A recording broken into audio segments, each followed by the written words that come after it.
예, 안녕하십니까. 오늘도 ANU 열린광장 교육혁신 제1회 콜로퀴엄을 시작하도록 하겠습니다. 저는 기계자동차학과의 서태원이라고 합니다. 예, 반갑습니다. 교육혁신이 우리의 미래다라는 주제로 제1회 ANU 열린광장 교육혁신 콜로퀴엄 제1부가 지난주에 막을 내렸습니다. 그래서 오늘은 제2부인 안동대학교 무엇을 어떻게 가리킬 것인가 라는 주제에 대한 강연을 5차에 걸쳐서 진행할 예정입니다. 이 2부의 이제 특별한 점은 실제로 이제 이 안동대학교 재학생인 자연계열과 인문사회계열을 대표하는 그 학생들이 본 프로그램에 참여해서 안동대학교의 문제점과 미래에 관한 학생들의 의견을 발표할 수 있는 일정이 있습니다. 그래서 그 학생들이 많은 부담이 있었을 것임에도 불구하고 용기를 내 발표 준비를 하는 민속학과의 이철승 학생과 환경공학과 김수환 학생에게 이 자리를 빌어서 감사의 말씀을 드립니다.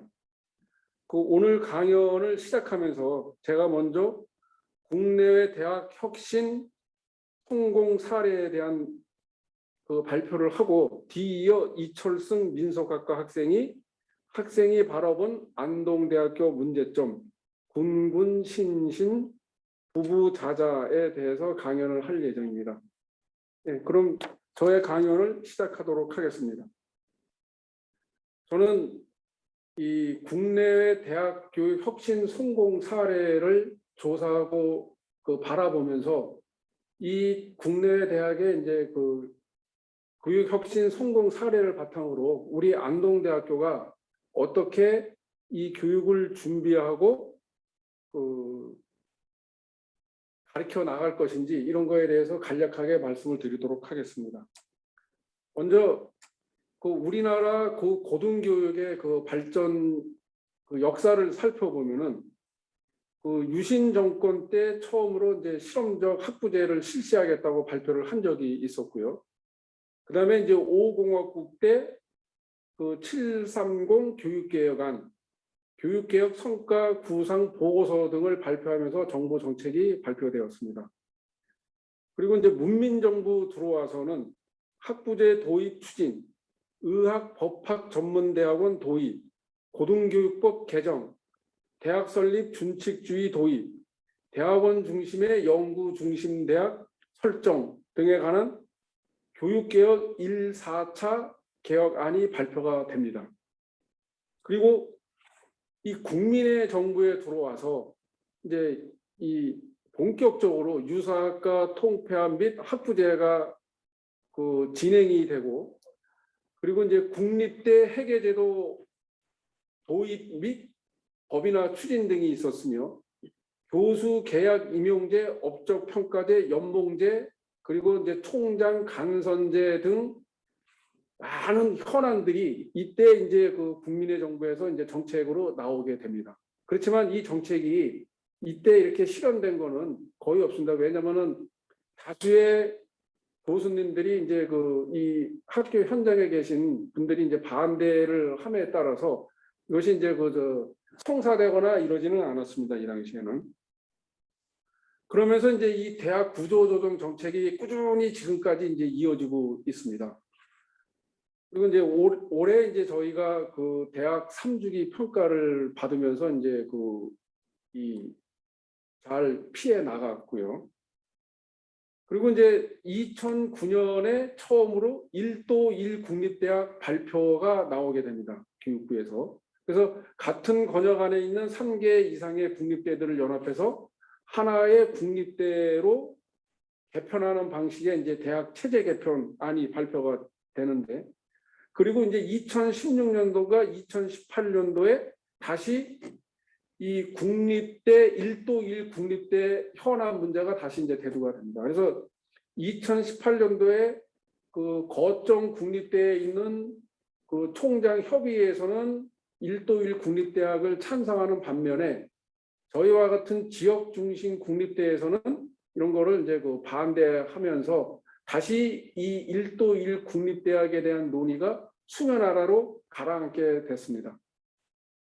그런데 지금 이제 현재 진행 중인 이 교육 사업을 보면은 공유대학 사업으로 해가지고서는 46개 대학이 디지털 혁신 공유대학에 이제 참여를 하고 있는데, 이 대학의 이제 공유대학의 핵심을 가만히 들여다보면은 이게 이제 지역에 있는 대학들이 어떤 그 분야에 대해서 같이 공유하고 협동하면서 이제 이렇게 이 대학이 이제 연합 체제를 형성해 가는 것을 볼 수가 있습니다. 그래서 저는 이것이 1도 1 국립대학의 한 일환이 아닌가 하는 그 의심을 저는 가지고 있습니다. 그래서 요 앞에 왼쪽에 있는 표를 보시는 바와 같이 우리나라 고등교육의 변화 역사를 보면은 처음에 나왔던 교수 계약 임용제, 업적 평가제, 연봉제,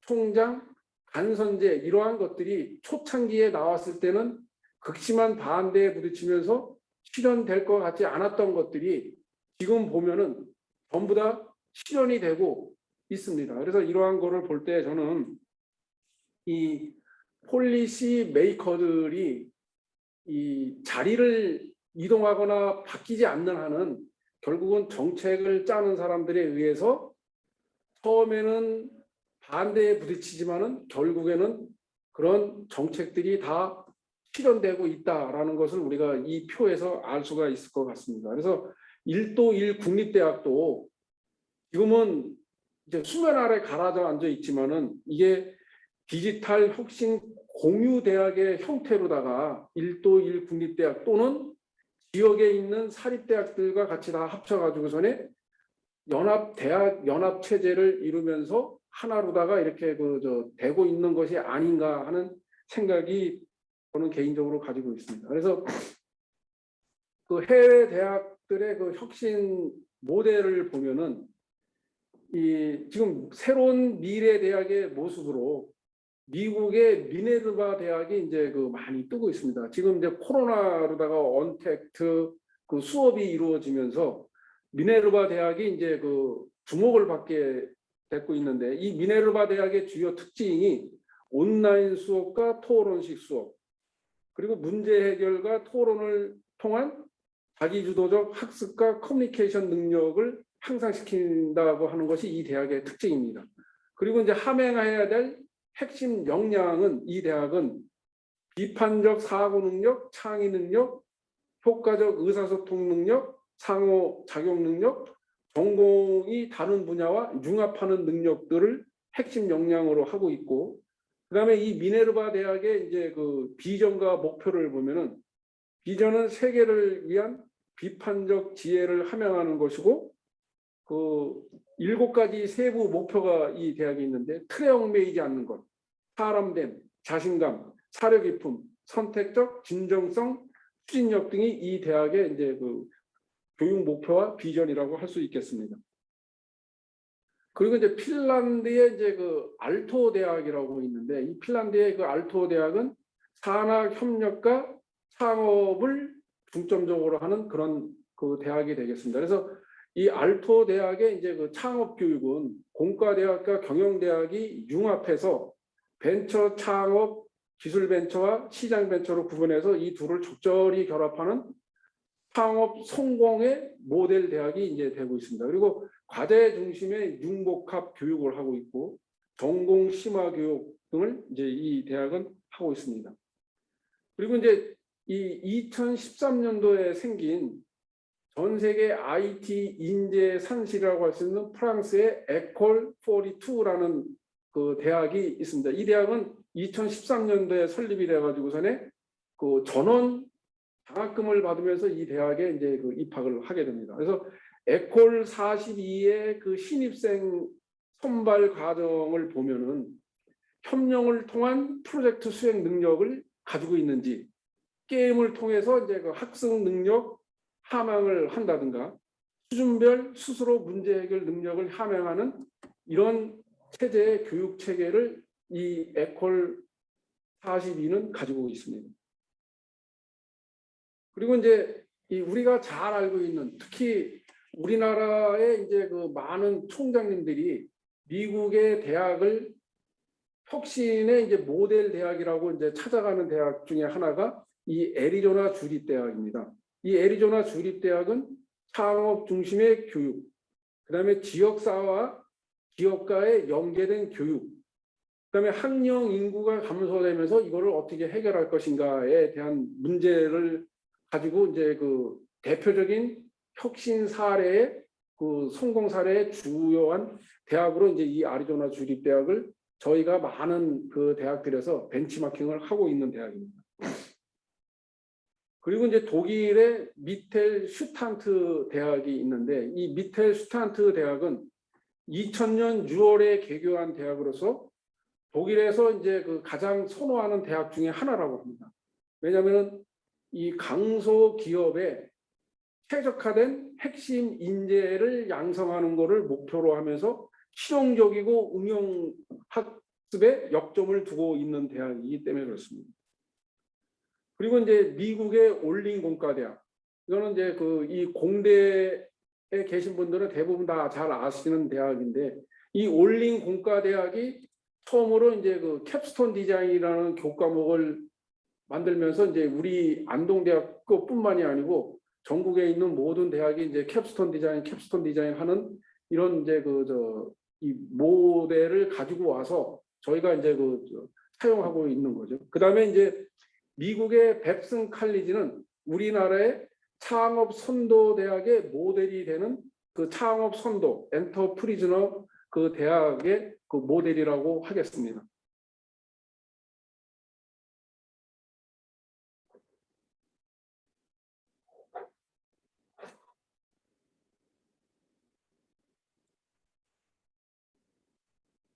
그럼 이제 그 우리나라 대학이 2021학년도 대학 입학 정원이 55만 명이라고 합니다.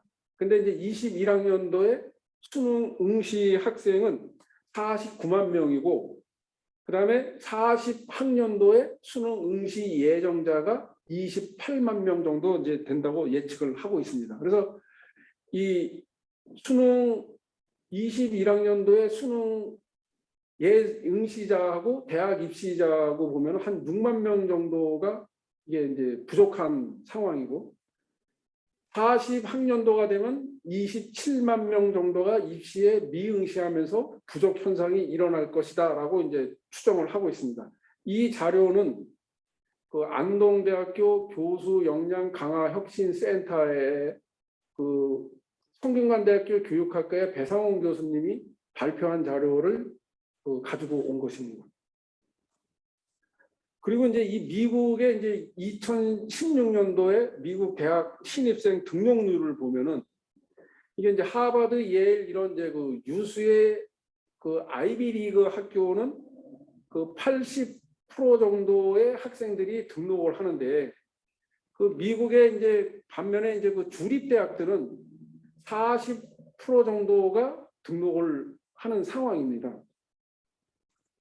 그리고 이제 미국 대학이 보면은 4년 내에 졸업하는 그 학생의 비율은 32% 정도고 6년에 졸업하는 학생들이 49%. 그다음에 이제 신입생 중에서 입학을 했다가 2학년에 학교로 돌아오지 않는 비율이 한 30% 정도 됩니다. 그리고 학교를 다니면서 전공을 바꾸는 학생의 비율이 무려 76%가 되고 있습니다. 그러니까 이 대학의 그 학문 간의 그 벽, 이것이 이제 많이 그 미국은 무너졌다고 생각을 하시면 될 것 같습니다. 저희도 뭐 지금 현재 그런 상황을 겪고 있긴 하지만요. 그래서 이제 우리 그 안동대학교 이제 그 현황을 분석을 해보면은 그 학령 인구 변화 추이를 보면은 그러니까 이게 이제 이 가로축은 이제 1967, 뭐 1971 이거는 이제 연도고요. 이 연도에 태어난 학생 그 출생 수입니다. 그리고 이제 가로 안에 있는 거는 이때 태어난 학생들이 대학을 갈 때 그 연도고요. 그래서 지금 이제 그 2002년에 태어난 학생들이 이제 올해 들어올 텐데 이게 지금 492만 명 정도로 추정을 하고 있고요. 그때 출생한 학생들이. 근데 몇 명이 이제 여기 학교를 등록을 할지는 이제 모르는 거죠.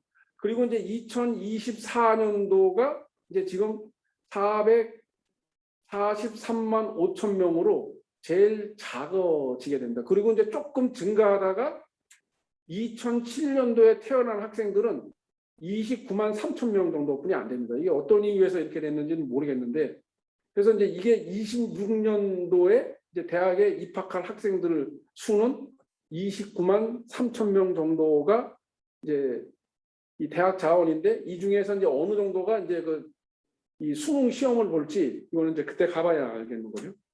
그래서 이제 연도별 대학 진학률 변화 추이를 보면은 지금 2017년도에 그 68점 대학 고등학교 졸업자 중에 68.9%가 대학에 응시했고, 그러다가 이제 이 점차적으로 이제 조금씩 증가하고 있는 추세로 지금 한 70% 정도가 대학에 이제 응시를 진학을 하고 있습니다. 그리고 요거는 이제 우리 2016년도부터 2020년까지 안동대학교 지역 우리 경상북도 지역과 그다음에 이제 지역 중심대 신입생 경쟁률 추이를 보여주는 그래프입니다. 그래서 이 안동대학교를 기준으로 봤을 때 우리는 나쁘지도 않고 그렇다고 팍 처지지도 않는 그냥 보통 평균에서 이제 왔다 갔다 하는 그런 수준이었다라고 이제 신입생 경쟁률이요. 그리고 이제 졸업생 취업률 또한 이 작년 2020년까지 최근 5년간 취업률도 뭐 크게 나쁘지도 않고 크게 좋지도 않은 그냥 평균적인 그런 취업률을 보여줬었습니다.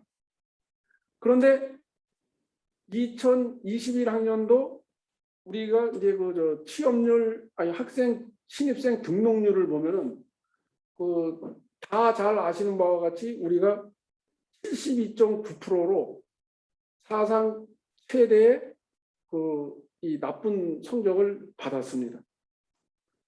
그리고 이제 이 안동대학교 자체 내에서의 이제 이 단과대학별로 신입생 등록률을 보면은 창의융합고와 인문예술대학이 57%로 이제 신입생 등록률이 저조했고, 나머지 대학들은 60%에서 사범대 90% 정도까지 한 70%대에서 다들 이렇게 이제 있다라는 겁니다.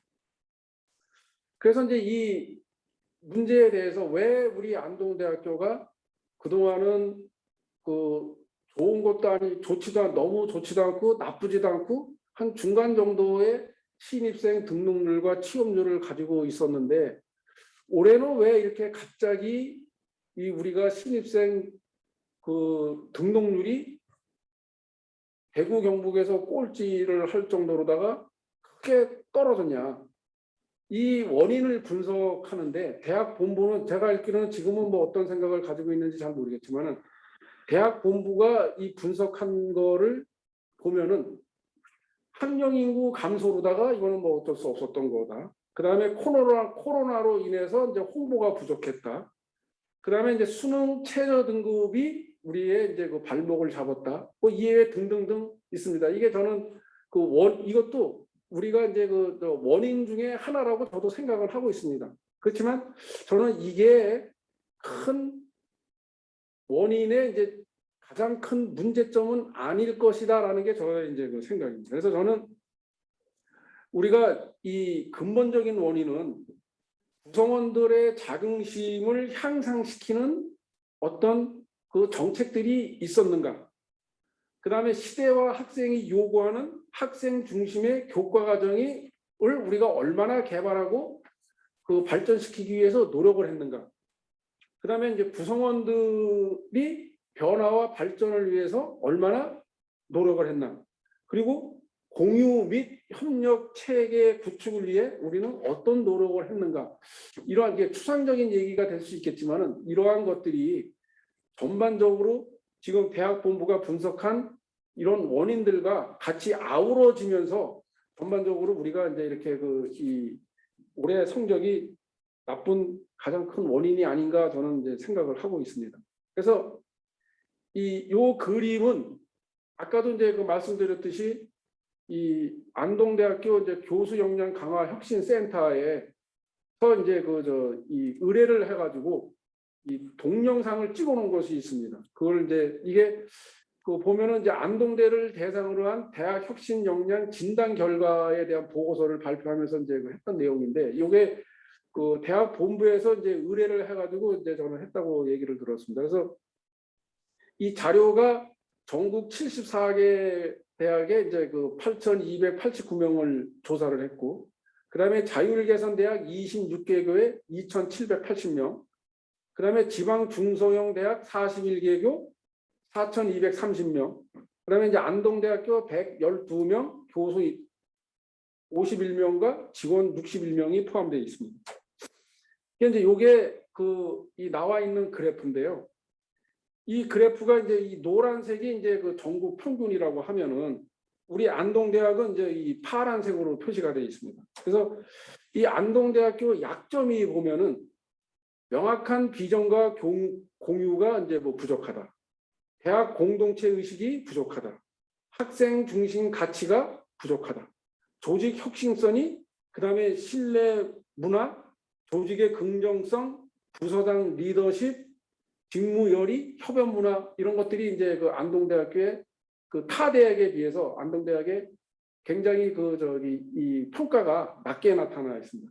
대신에 이제 안동대학교가 이제 타 대학에 비해서 이 강하게 나타나는 부분이 조직의 공정성, 데이터 기반의 질 관리, 그다음에 이제 학습 조직, 이런 것들이 있습니다. 그래서 우리가 이제 이 고등교육 혁신 생태계를 지금 변해가고 있는 생태계를 보면은 이 교육 과정의 이제 그 혁신, 교육 방법의 혁신, 교육 시설 환경의 혁신, 그다음에 이제 대학 조직 체계의 그 혁신, 그다음에 지자체 대학 협력 및 재정 지원, 공유 대학 및 교육 콘텐츠를 우리가 이제 혁신하고, 이런 거를 우리가 이제 하는데, 이 고등교육의 이제 그 특징이 지금 보면은 지식과 경험의 이제 융복합, 유연한 사고 구조와 문제 해결 능력, 창의성과 자기 주도성이 이제 요구되고 있는 시대입니다. 그래서 이 지금까지 이제 그 대학이 캠퍼스가 있고 교수가 있고, 그다음에 이제 교재를 가지고 교실에서 이제 학생들을 가르치던 수업 형태에서 인공지능 기술을 활용한 이제 그 개인별 맞춤형 학습, 물론 우리 학교도 이 챗봇을 이용해 가지고 이런 거를 지금 시도하고 하고 있는 걸로 저는 알고 있습니다. 그다음에 이제 학생별로 원하는 시간과 장소에서 교육 과정을 이수할 수 있는 유연한 학사 운영 시스템, 온라인 교육 플랫폼, 스스로 계획에 의해 학습해 나갈 수 있는 유연한 학습 지원 시스템, 이런 것들이 좀 이제 체계적으로 좀 갖추어져야 되지 않겠는가. 이것이 바로 저는 이 많은 대학들이 이야기하고 있는 교육 혁신에 관련된 새로운 교육 플랫폼이 이런 것들이 되지 않을까 하는 것입니다. 그래서 이 교수의 역할이 지금까지는 이제 지식의 전달자의 역할에서 이제 이 학생들이 어떻게 지식을 배우고 경험하고 할지, 이런 지식 학습 촉진자의 역할을 해야 된다. 그래서 이제 이 혁신에 성공한 대학들을 보면은 아까도 이제 우리가 외국 대학들 사례에서 봤듯이 명확한 비전과 교육 목표를 가지고 있습니다. 그리고 이 명확한 비전과 교육 목표를 달성하기 위한 교육 방법, 교육 과정, 교육 환경을 구축해서 하고 있고, 그 다음에 이제 이 교육 방법, 비전과 목표를 향해서 그 속에 구성되어 있는 모든 구성원들이 같이 협업하면서 똘똘 뭉쳐가지고 그 한 방향으로 이렇게 가고 있는 모습을 보일 때 우리가 이 대학이 발전하는 것이 아닌가라는 생각을 합니다. 그래서 이 교육 혁신 시스템은 학생들의 성과를 극대화할 수 있는 교육 시스템을 구축을 해야 되고, 그 다음에 이제 새로운 지식과 기술을 지속적으로 배울 수 있는 유연한 교육 시스템, 그 다음에 융합 교육 시스템, 뚜렷하고 구체적인 비전과 교육 목표를 가져야 되겠다. 그다음에 이제 대학 재정 모델 혁신에서는 지금 이제 정부는 아까도 우리가 이제 서두에 제가 말씀드렸듯이 이 1도 1 국립대학의 한 형태인 공유대학이 지금 나오면서 그걸로다가 이 재정 지원을 하고 있는 상황이니까 우리도 이제 공유 협력을 통한 대학 재정 그 확보를 위한 노력을 해야 되겠다. 그다음에 이제 등록금 감소로 인해서 학생 수가 줄어드니까 등록금이 감소되잖아요. 재정 악화를 막기 위한 효율적인 조직 및 체계적인 성과를 관리해야 되겠다. 그다음에 지역사회와의 산학 관련 협업 및 상생의 그 방안을 찾아야 되겠다라는 것입니다.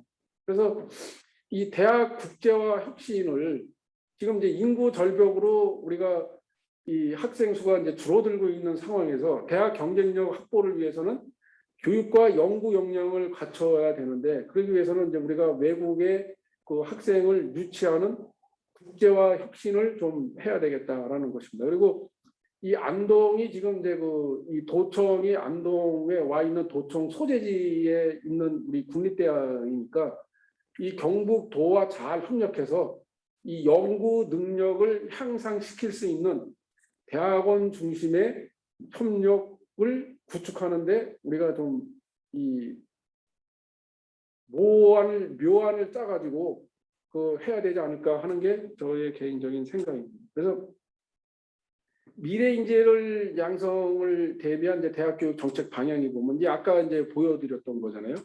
그래서 이런 거를 바탕으로 해서 이제 그 학과 간에 또는 학문 간의 경계가 무너지는 시대가 2, 3년 전에 이제 이런 때가 있었습니다. 그래서 저희도 많은 학과들이 이제는 학문 간에 이제 그 벽을 허무는 그런 거에 이제 그 이 어느 정도 수용을 하고 공감하는 그런 자세가 저는 돼 있다고 생각을 합니다.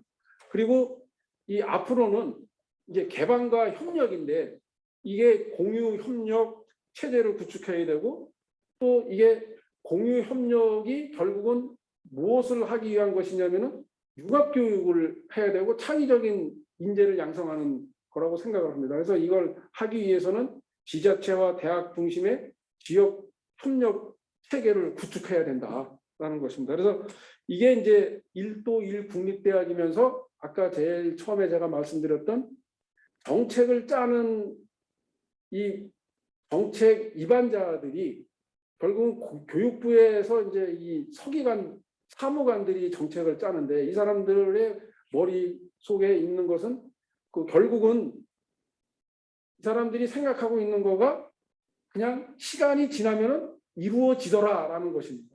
그러니까 우리가 1도 1 국립대학 또는 이 공유대학에 대한 거를 준비를 좀 이 대학 본부는 준비를 해야 되지 않을까 하는 생각입니다.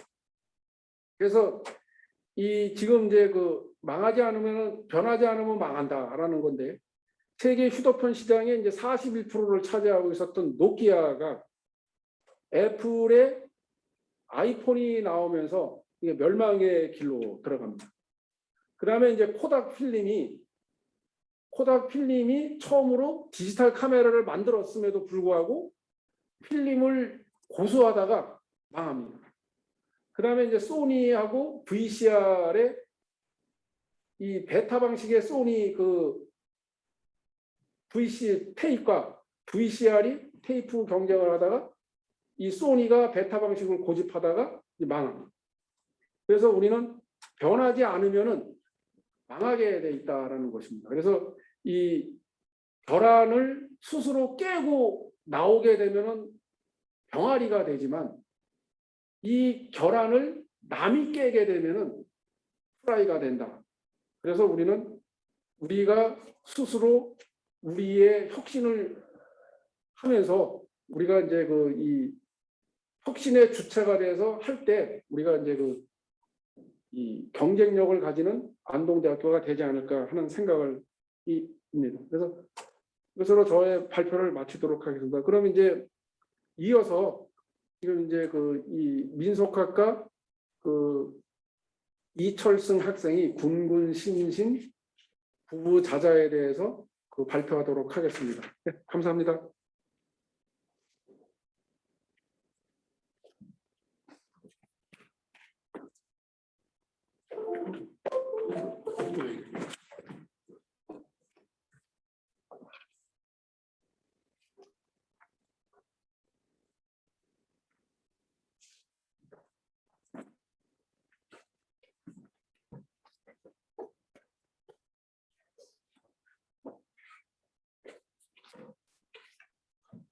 네, 안녕하십니까. 전 이번 콜로퀴움에서 학생 대표로 발표를 맡게 된 미술학과 3학년 이철승입니다. 오늘 제가 학교 언론사, 신문사 기자로 활동하면서 느낀 학교의 전반적인 문제점과 또 제가 직접 디지털 전통문화 융합 전공을 이수하면서 느낀 우리 대학 교육 정책의 문제점을 이야기해 보려고 합니다. 근데 제가 제목을 군군 시신 부부 자저로 잡은 이유는 학교를 지탱하고 나아가게 하는 세 존재, 본부와 교수와 학생, 각각의 역할에 대해 역설하고자 합니다. 먼저 대학 본부에 대해 제가 느낀 바를 말씀드리면은 어떤 그림을 그리고 있는지 알 수 없다는 점입니다. 앞에 서태현 교수님께서도 학교 비전에 대한 문제를 강조를 많이 해주셨는데 학교가 어떤 컨셉이나 비전을 갖고 정책을 구상하는지 잘 모르겠습니다. 산학협력, 교육혁신, 대외홍보 강화, 지역협력 다른 학교에서도 당연히 하고 있는 그런 말들만 다들 하면서 정작 실질적인 성과는 없는 게 현실이고요.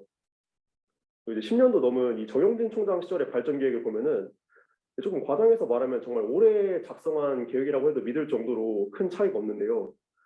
그만큼 그때나 지금이나 실질적인 발전은 없이 좀 비전만 앞세운 느낌입니다.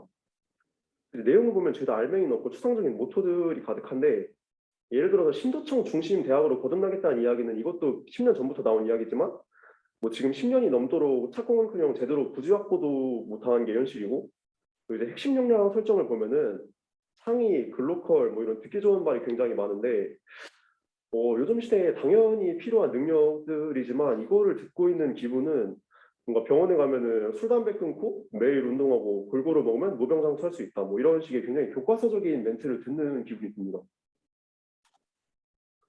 앞서서 안상준 교수장님께서 굉장히 좋은 말씀 많이 해주셨는데 맨날 몇 관을 홍보하면서 굉장히 이런 국책사업을 내세우고 있는데 이렇게 교육부가 제시하는 기준 맞춰가면서 굉장히 노력을 했습니다만 그 결과가 지금 71.9%라는 조금 안 좋은 결과를 낳고 말았습니다. 이게 아까 말씀드린 왼쪽이 그 10년 전에 정영진 총장 시절 ANU 2025 계획이고 오른쪽이 현재의 우리 대학의 비전인데 지금 대다수 학생들이 보시면은 지역협력, 산학협력, 현장 중심 교육, 연구 강화 다 비슷한 단어들이 나열되어 있고 교육부만 집중해서 봐도 졸업 역량 인재는 똑같이 존재를 하고 수요 맞춤, 현장 중심의 교육과정이라는 말도 추상적인 비전만 내세우고 정작 바뀐 건 아무것도 없다라고 저는 생각을 합니다. 또 이건 우리 대학의 지금 8대 핵심 역량인데 제대로 인지를 못하는 거는 당연히 학생들이 그런 상황이고 또 이게 실제 강의 계획서를 보면은 핵심 역량과 연관을 제대로 설명하지 못하고 있습니다. 또 비교과 교육과정과 핵심 역량의 연계 정도를 살펴보면은 이 통계 결과가 전체 프로그램의 71.9%가 핵심 역량 한두 개와 매칭된다라고 하는데 저렇게 8가지로 광범위하게 핵심 역량을 설정하면은 어떤 사업을 진행하든 한두 개 정도는 들어맞는 게 당연하지 않을까 생각을 합니다. 다음은 교수님들에 대한 말씀도 좀 드리고 싶은데요. 제일 먼저 창의학 학부는 누가 찬성했나라는 질문을 드리고 싶습니다. 이게 창의학 학부 자체에 대한 문제를 드리고 싶은 게 아니라 저는 교수님들의 태도에 대한 말씀을 좀 드리고 싶은데 제가 언론사 취재를 다니면서 많은 교수님들을 만나봤습니다만은 정말 한 분 하나같이 다 창용이 우리 대학 전 학과의 정원을 다 긁어 모아가지고 입학 경쟁률을 악화시켰다.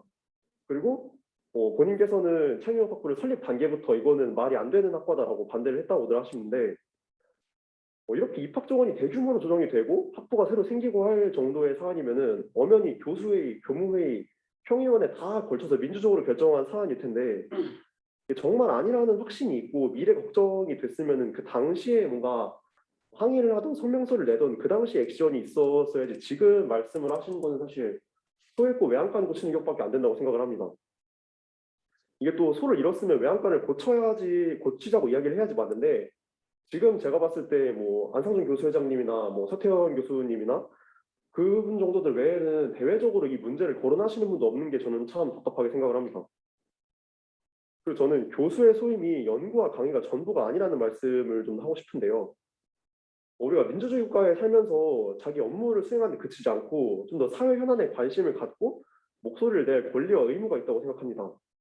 뭐 이거는 민주 질서가 작동하는 어떤 단체나 회사나 학교에서도 마찬가지라고 생각을 하는데요. 제가 느낀 바로는 교수님들께서 너무 한 발 떨어져서 본부의 정책을 바라보시는 게 아닌가 싶습니다. 교수님들이 학교 내에서 갖고 계시는 참정권은 굉장히 어마어마한데 그걸 단적인 수치로 보면은 총장 투표권을 행사할 때 학생 대표가 0.22표를 가질 때 교수님들은 딱 한 표를 행사하십니다. 국민의 손으로 뽑은 정부가 국민에게 그 책임이 따르듯이 교수님들께서도 직접 뽑으신 대학 본부에 뭔가 적극적으로 지원을 하던 비판을 하던 좀 더 책임감을 가져주시면 좋겠다는 생각을 합니다. 그리고 제가 지난 3월에 이 교수의 비상회의도 취재를 다녀왔었는데 여기서 이제 하시는 말씀들이 뭐 본부가 교수의 의견을 묵살한다. 또 그리고 보직자 인선이 굉장히 일방적으로 문제가 있다. 이런 말씀들을 해주셨는데 비판도 비판인데 사실 교수님들 사이에서 얼마나 정책적으로 건설적인 이야기가 학교를 위해 나오고 있는지는 저는 잘 좀 의문이 듭니다. 결국 드리고 싶은 말씀은 학교에 대한 문제제기에 앞서서 좀 더 책임감을 갖고 고민하고 노력해 주셨으면 하는 바람인데요. 뭐 다른 학교에서는 교수님들이 자원해서 새로운 전공과 교과를 개발하고 또 운영에 앞장서는 사례들을 많이 볼 수 있는데 그에 비해 우리 대학 교수님들은 좀 보수적이고 소극적이다라는 인상을 지우기 어렵습니다.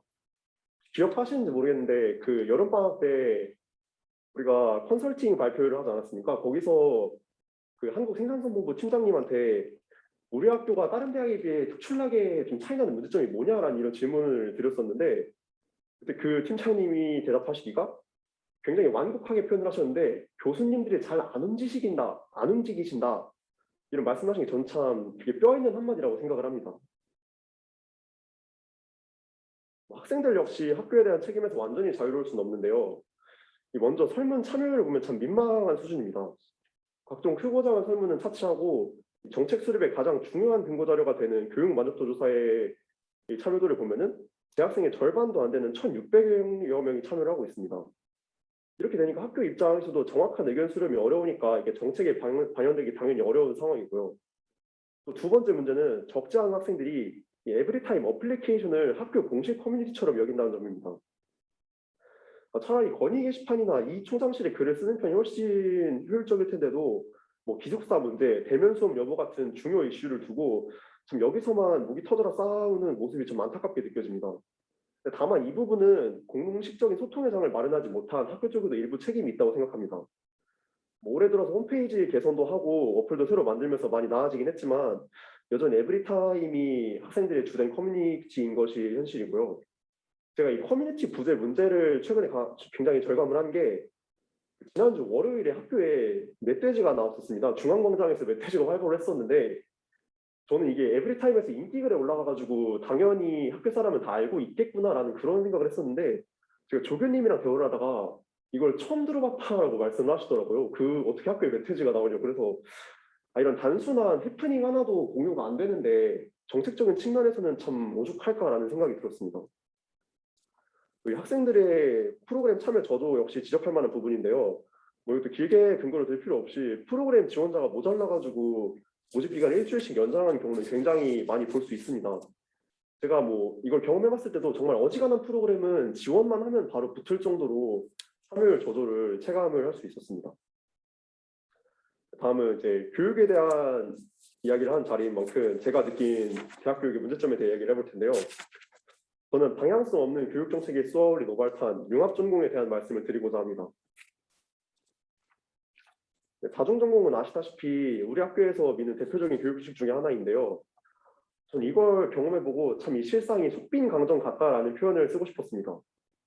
오른쪽 그래프는 작년에 학사관리과에서 진행한 다중전공 이수자 대상 설문 결과인데 이 내용을 보면 어떤 점이 어려운가요? 라는 질문에 수업에 따라가기 벅참, 학과생으로 소외감을 느낌, 시간표 중복으로 수강 신청 어려워, 강의 시험 관련 정보력 부족을 들고 있습니다. 이것들을 개선하기 위해서 뭐 다중전공자를 위한 추가 수업 개설, 소모임 개설, 뭐 수강인원 확대, 단톡방 초대 같은 대안들이 등장하긴 했습니다만은 뭐 여러 사정이 있었겠지만 저 중에 실질적으로 올해 바로 적용이 됐다라고 느껴지는 정책은 없었습니다. 따라서 이런 문제점들을 여전히 다중전공 이수 학생들이 감수하고 있는 상황입니다. 다음 제가 진짜 문제라고 생각하는 건 융합전공인데요. 2009년 이후에 2, 3년새에 10개가 넘는 전공을 한 번에 신설을 하면서 현재 총 21개를 운영을 하고 있고, 그중에는 이수자가 한 명도 없는 전공도 존재합니다. 심지어 글로벌 IT 뱅킹 융합전공이 있는데 이 전공 2009년에 개설한 이후에 이수자가 지금까지 아예 전무한 상태입니다. 얼마나 수요 조사도 없이 그냥 전공을 찍어낸지 보여주는 적나라한 예라고 저는 생각을 하고요. 그리고 융합전공을 개설해놓고 주관 교수님이 1년 만에 뭐 얼굴도 못 본 채 그냥 교체가 된 경우도 있고, 새로 오신 주관 교수는 해당 전공의 담당 과목이 없는 경우도 있었습니다. 이렇게 여러 학과 전공 과목을 섞어놓다 보니까 시간표가 굉장히 제멋대로 섞이고, 이게 막상 수강 신청을 하려고 보면은 뭐 공강 만드는 건 진짜 꿈도 못 꾸는 상황이고, 오른쪽 사진이 저게 제 이번 학기 시간표인데, 보시면 금요일 오전은 공강인데 오후에 4시간 수업이 꽉 차 있고, 그리고 이제 평일에 봐도 굉장히 어중간하게 한두 시가 비어있는 기이한 시간표를 짤 수밖에 없었습니다. 그 아래는 지금 제가 이수하고 있는 디지털 전통문화 융합전공의 이번 학기 개설 시간표인데요. 총 9개 과목이 개설이 됐는데 저기 나와 있는 6개 과목이 전부 월요일 6, 7교시에 겹쳐 있습니다. 이렇게 되니까 듣고 싶은 과목을 뭐 선택한다거나 공강을 짠다거나 하는 건 고사하고, 학점 맞춰가지고 시간표가 제대로 짜지기나 하면 다행인 상황입니다. 제가 처음에 융합전공을 생각을 했을 때는 이 학교 홈페이지 가보시면은 전공별 참여 교수 명단이 있습니다. 제가 참여한 디지털 전통문화 전공을 기준으로 말씀을 드리면은 뭐 이만규, 조대재, 김희선, 신호림, 천명희, 이진규, 이영배, 정영구, 김종복, 화정승, 신두한, 김윤호, 김병순, 전영주. 와, 이렇게 많은 교수님들이 이 전공을 위해서, 융합전공을 위해서 노력을 하고 계시는구나. 그럼 내가 당연히 단수 전공보다 더 많은 부분을 배우고 느낄 수 있겠구나 하는 이런 기대감이 굉장히 많이 들었거든요. 그리고 교수님들이 14분이나 계시는데 얼마나 또 회의를 통해서 체계적인 커리큘럼으로 진로편 수업을 들을 수 있을까 하는 생각을 했고, 왜냐면 제가 융합전공이 아니라 그냥 일반 복수 전공을 하는 친구를 봤는데 앞에 그 설문조사 결과처럼 진짜 소외감도 느끼고 학점도 못 받고 제대로 공지도 못 받고 시간표가 굉장히 꼬이는 경우를 많이 봤는데, 근데 저는 이제 융합전공에서 이렇게 표현을 보시면 전공에서 전공끼리 뭐 교육과정을 상호 협동 융합해가지고 이렇게 개설한다라는 표현을 보고서 당연히 좀 더 일반 복수전공보다 체계적이고 더 정리된 시간표, 정리된 커리큘럼을 받을 수 있지 않을까라는 기대를 했습니다. 당연히 참여학과가 많으니까 들을 수 있는 과목의 폭도 넓을 거라고 생각을 했고요. 하지만 막상 이 디지털 전통문화 융합 전공을 이수해보니까 도대체 누가 무엇을 위해 짜놓은 커리큘럼인지 잘 모르겠습니다. 아까도 언급을 했지만은 이 전공이 처음에 이만규 교수님이 주관 교수를 맡으셨는데 뭐 얼굴 한번 본 적 없이 바로 1년 만에 교체가 되셨고, 그 다음에 태주 교수님이 오셨는데 이 교수님이 지금 담당 과목이 이 전공에 한 개도 없으십니다. 어떤 과정을 왔는지 잘 모르겠습니다만은, 또 이 커리큘럼 결정 과정에 제가 굉장히 의문이 많이 들었는데, 융합교육원에 한번 짧게 문의를 해봤었는데 커리큘럼은 주관 교수님과 회의를 통해 결정한다라는 굉장히 원론적인 답변을 받았습니다. 그래서 관련해가지고 태주 교수님과도 연락을 한번 해봤습니다만은 명확한 답변을 받기 어려웠고요. 그래서 저는 이 융합전공 커리큘럼 짤 때 과목 선정 기준이 굉장히 모호하다는 점을 꼭 지적하고 싶습니다. 이 과목의 목적이, 전공의 목적이 전통문화의 디지털화라고 했는데 그걸 위해서 꼭 필요한 과목이라는 게 뭔지 궁금합니다. 뭐 예를 들어서 민속학과 과목 중에 연희전통과 공연문화는 커리큘럼에 있고 민속예술의 이해는 커리큘럼에 들어있지 않은데, 뭐 당연히 내용은 다르지만 똑같이 전통예술, 전통문화에 대해 배우는 과목입니다. 근데 그렇다면 포함된 연희전통은 전통문화 과목이 맞고 포함되지 않은 민속예술의 이해는 전통문화가 아닙니까? 같은 원리로 사학과 과목을 봐도 삼국 사기를 강독하는 과목은 커리큘럼에 있는데 삼국 유사를 강독하는 과목은 커리큘럼에 없고, 한문학과에서는 중국 문헌을 강독하는 과목이 커리큘럼에 포함되어 있는데 한국 문헌을 강독하는 과목은 또 빠져 있고, 그렇다고 있는 과목들끼리 시간표가 굉장히 잘 들어맞는 것도 아닌데 어떤 기준으로 선정을 했는지 그 부분이 저는 정말 너무 궁금합니다. 뭐 회의를 거쳐가지고 주관 교수님이 설정을 하신다라고 하시는데 그래서 명확한 답변을 저는 받기 어려웠고요. 차라리 그냥 이 과목 저 과목 다 넣고 연희정통도 넣고 민속예술도 넣고 과목 선택의 폭을 넓히는 쪽이 훨씬 낫지 않을까 생각합니다. 그리고 진짜 더 심각한 문제는 또 있는데, 이 오른쪽에 위에 표를 보시면은 저게 소프트웨어 공통교과 과목이 있는데 융합교육원에서 학기마다 저렇게 기초 과목을 공통 과목을 개설을 해줍니다. 그래서 이번 학기 2학기에는 통계 분석과 빅데이터 과목이 개설이 예정되어 있었는데 제가 듣는 디지털 전통 문화의 커리큘럼에는 저게 공통 교과목임에도 불구하고 제 커리큘럼은 저게 빠져 있었습니다. 그래서 이것 때문에 아까 위에 융합교육원에서 문의를 드렸던 건데 이거는 그 전공별 특성에 따라 주간 교수님이 넣고 빼고 하실 수 있다. 그런 답변을 받았고요. 그리고 대신해서 들어가야 되는 과목이 컴퓨터공학과의 전공 과목인 모바일 앱 프로그래밍인데 저는 이게 지금 이수를 하면서 굉장히 갑갑한 게 제가 지금 듣고 있거든요, 이번 학기에. 근데 1학년 때 자바를 기본적으로 갖추고 와야 들을 수 있는 응용 과목입니다. 저는 모르겠습니다. 제가 수업을 듣는데 알파벳을 모르는 상태에서 영어 회화 수업을 가르치는 느낌을 참 많이 받거든요. 이게 자바를 생전 처음 보는 인문대생한테 융합전공이라고 기초 커리큘럼도 없이 바로 컴퓨터공학과 전공 과목에 내던지는 게 어떤 의도인지 잘 모르겠고, 또 이 모바일 앱이 저 공통 기초 과목을 제외하고 수강해야 할 만큼 정말 전통 문화의 디지털화에 없어서는 안 돼. 명확한 기준을 가지고 이걸 포함한 과목인지도 잘 모르겠습니다. 여담입니다만은 제가 자바 공부를 안 해가지고 이해를 못 해가지고 하실 수도 있겠습니다만은 제가 수업을 들으면서 이게 너무 어렵다라고 말씀을 드리니까 이런 말씀을 해주시더라고요. 여기가 초등학교냐, 어떻게 대학교 수업을 들으면서 쉬운 거 그런 기초만 찾냐, 대학 수업에는 학문을 탐구하고 좀 응용할 줄 알아야 된다라는 말을 들었는데 일리 있는 말씀입니다만은 저는 적어도 지금 우리 대학이 이런 말을 할 자격은 없다고 생각합니다.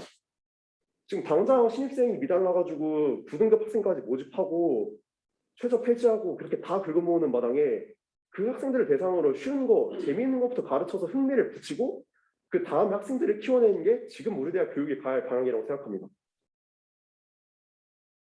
참 패를 쥐고도 못 쓴다라는 표현을 썼는데 이 앞서 말한 문제 해결법들이 지금 학교 내에 없는 게 아닙니다. 이 소프트웨어 융합교육원 소속의 박은주 교수님이 가르치시는 기초 과목이 있는데 이 과목이 데이터베이스 입문 및 활용을 제가 앞서 말한 고통 교과목의 데이터베이스 입문 및 활용을 1학기 때 들었었는데 수업을 대면 실습 4시간은 무조건 진행을 하십니다. 1시간은 무조건 교수님이 이론만 쭉 설명해 주시고 그 다음 1시간은 정말 뭐 클릭 하나, 코드 입력하는 거 하나하나까지 다 교수님 시키는 대로 따라하게 만든 다음에 나머지 시간을 직접 생각하면서 풀어보게 하십니다. 이렇게 4시간을 실습을 하면은 아무리 기초 지식이 없어도 머릿속에 뭐라도 남을 수밖에 없는 굉장히 효과적인 수업 방식이라고 저는 생각을 하거든요. 박은주 교수님이 수업 시간에 늘 하시는 말씀이 일단 무작정 따라해봐야 한다. 이해하고 응용하는 건 나중 문제더라도 아무리 간단한 코드더라도 자기 손으로 직접 동작시켜봐야, 이걸 작동시켜봐야 거기서 흥미를 느끼고 공부가 되는 거다라는 말씀을 하셨거든요. 굉장히 저는 그 말씀이 감명 깊었는데 게다가 이 과목이 소프트웨어 비전공 학생들을 모아서 절대평가로 진행하는 과목이다 보니까 비슷한 처지의 인문예술대생들 그런 비전공자들끼리 협력하면서 으쌰으쌰 하다 보니까 당연히 학습 의욕도 상승이 되고 성적도 좋은 결과를 받을 수 있었습니다. 그런데 반면에 제가 지금 듣고 있는 모바일 앱 프로그래밍 과목은 저 말고 비전공자가 딱 한 명 더 있는 상태고 나머지 학생들은 다 컴퓨터공학과 전공 학생들인데 제가 진짜 고립되어 있다는 느낌을 많이 받습니다. 모르면 질문을 하려고 해도 다른 학생들은 이미 코드를 다 짜고 수정하면서 나오는 그 오류에 대한 질문을 하고 있는 수준인데 저 혼자 여기서 자바가 뭐예요? 뭘 클릭해도 이런 걸 질문할 수는 없는 수준이 었습니까? 애초에 제가 들을 수 있는 과목이 아닌 것 같습니다만은 좀 답답한 상황입니다.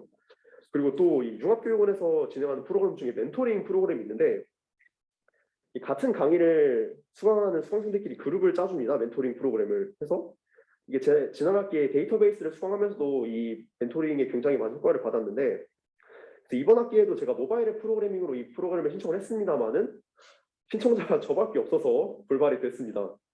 생각해보면 당연한 게 데이터베이스 같은 경우에는 비전공자들이 많이 모인 과목이기 때문에 멘토링을 지원한 학생들이 많았겠지만 굳이 컴퓨터공학 학생들이 자기 전공 과목 하면서 멘토링을 할 이유가 없을 것 같습니다. 제가 생각을 해도.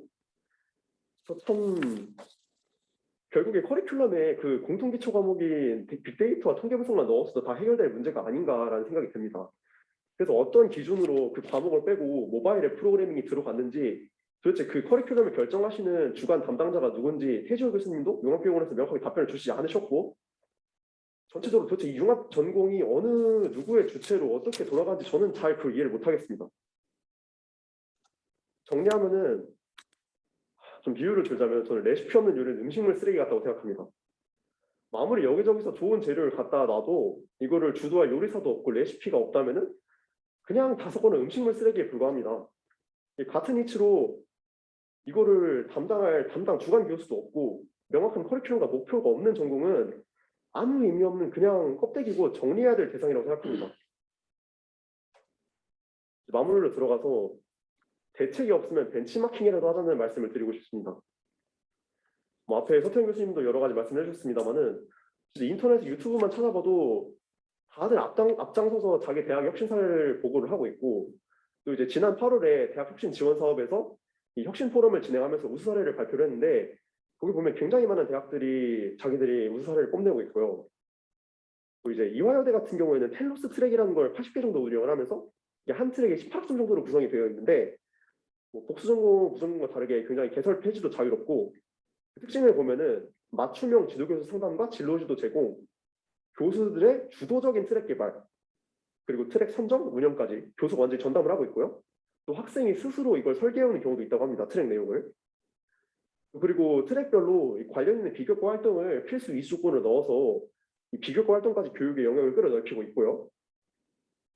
그 외에도 공모전 방식으로 교과를 신설하는 경우도 있고 학생이 직접 강의를 모니터링하는 제도도 있고 또 이제 지역 연계 측면에서 관련 강의나 비교과 프로그램으로 뭐 이제 예를 들어서 부산대에서는 이걸 공모전을 진행을 했는데 부망증을 주제로 한 비교과 교과가 탄생하기도 했습니다. 우리 대학도 지역 연계 관련해서 뭐 지금 안동학이 인기 교양으로 자리를 잡았습니다만은 조금 더 안동과 연계해서 추가적인 프로그램 뭐 강의를 개발해 볼 필요가 있지 않나 생각이 듭니다. 그리고 또 융합전공에 대해 지적하면서 제가 기초 과목이 갖춰지지 않았다는 이야기와 시간표 중복에 대해 말씀을 드렸는데 이 두 가지 문제를 한꺼번에 해결할 수 있는 방법이 있습니다. 충북대의 사례인데 충북대는 아예 이 공통기초 커리큘럼을 짜듯이 융합전공 학생을 위한 이 소프트웨어 과목들을 개설을 해놓고서 커리큘럼을 그리고 그 강의들은 전부 저녁 시간대에 개설을 합니다. 뭐 이렇게 되면 본래 자기 전공과 시간표가 겹칠 일도 없고 또 괜히 뭐 인문대생이 공대 수업에 비전공자가 거기 고립돼가지고 고통받을 일도 없지 않을까 저는 생각이 들고요. 자 이제 마무리 발언인데 학생들이 관심이 없고 참여가 저조한 거는 분명한 문제입니다. 근데 뭔가 이거를 학생들이 우리가 이렇게 사업을 해도 떠먹을지도 못 먹는다 비관적으로 바라보기보다는 학생들의 니즈를 파악하고 뭐 이 부분도 학생들이 도와주는 게 먼저겠지만 조금 학생들이 필요한 게 뭔지 고민을 해보고 먹기 좋은 음식을 차려주는 게 먼저라고 저는 생각이 합니다. 그리고 또 교수님들이 조금 더 적극적으로 정책을 제안하고 고민하실 필요가 있다고 느끼고 그리고 결국에 그 정책을 추진하는 주체는 총장님과 이하 대학 본부입니다. 그래서 또 지난 컨설팅 발표 같은 자리가 꼭 필요하다는 말씀을 드리고 싶은데 저는 그때 굉장히 많은 교수님들이 거의 100명 가까이 되는 교수님들이 오셔서 말씀하신 걸 보고 학교의 미래를 걱정하고 고민하신 교수님들이 이렇게 많았구나 하는 생각을 그날 처음 들었습니다. 교수님들이 이런 학교의 미래와 정책에 대한 고민을 안 하시는 게 아니라 정말로 이거 마련된 자리가 없어서 기회가 없어서 말씀을 못 하시는 거였구나 라는 생각이 저는 들었거든요. 그래서 뭐 지금 뭐 교육혁신이나 비대위나 이런 미래 사업에 관련해서도 조금 더 본부에서 적극적으로 공청회 같은 거를 진행을 해서 뭐 교수님들뿐만 아니라 학생들도 들을 수 있다면 더욱 좋고 아무리 개별적으로 그 회의에서 의견을 수렴한다고 해도 좀 이런 공개적인 대규모 공청회가 있는 게 좀 질적으로 좋지 않나 생각이 듭니다.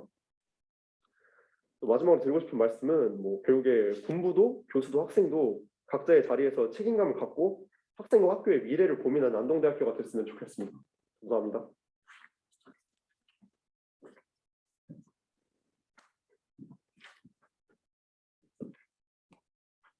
예, 지금 제가 여기 25년 안동대학교에 이제 재직을 하고 있는데 이 25년 동안 이 안동대학교에 재직하면서 이번 행사처럼 학생들이 직접 참여를 하고 학생들의 발표를 듣는 거는 저는 이제 처음 있는 일이라고 생각을 합니다. 그래서 이 이철승 학생의 이제 그 실질적인 따가운 지적에 많이 공감하면서 그 책임감을 저도 이제 통감하고 있습니다. 그럼에도 불구하고 저는 제가 할 수 있는 방법이 별로 없다는 거에 그 슬픈 마음을 가지고 있습니다. 어쨌든 이 이철승 그 학생이 발표한 내용들을 보면은 이게 우리 학교가 항상 이야기하는 것이 이제 시스템을 구축을 하자. 무슨 구축, 뭐 이런 구축 얘기를 많이 하고 우리 학교의 비전과 교육 목표가 이거다라고 얘기는 하는데 지금 이야기를 들어보면 저희는 아직 시스템이 제대로 갖춰져 있지도 않고 또 교육 목표나 비전이 명확하고 뚜렷하지도 않은 것 같다는 생각이 제가 많이 듭니다. 그래서 우리 대학 본부는 지금 이철승 그 학생의 의견을 좀 심사숙고하면서 우리 대학이 나아가야 될 비전과 방향, 그냥 그 두리뭉술한 비전이나 방향이 아닌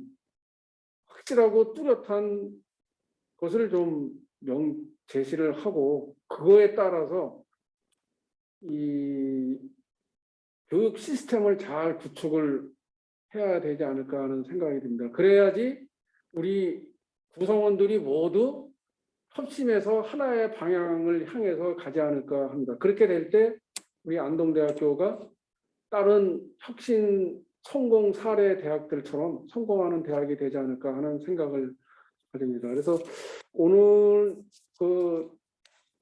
이 발표 강의는 이걸로 마치도록 하고요. 그 질의응답은 이제 우리가 미리 예고해 드린 것처럼 12월 2일 날 대토론회 때 서로 이제 토론하는 그 자리를 마련하도록 하겠습니다. 그리고 이 다음 주는 이제 신기용 교무처장님께서 대학생 요구 분석에 따른 역량 기반 교육과정, 교과, 비교과 개선 방향이란 주제로 강연이 있을 예정입니다. 그럼 다음 주에 다시 뵙도록 하고 그때까지 모두 건강하시기 바라겠습니다. 네, 감사합니다.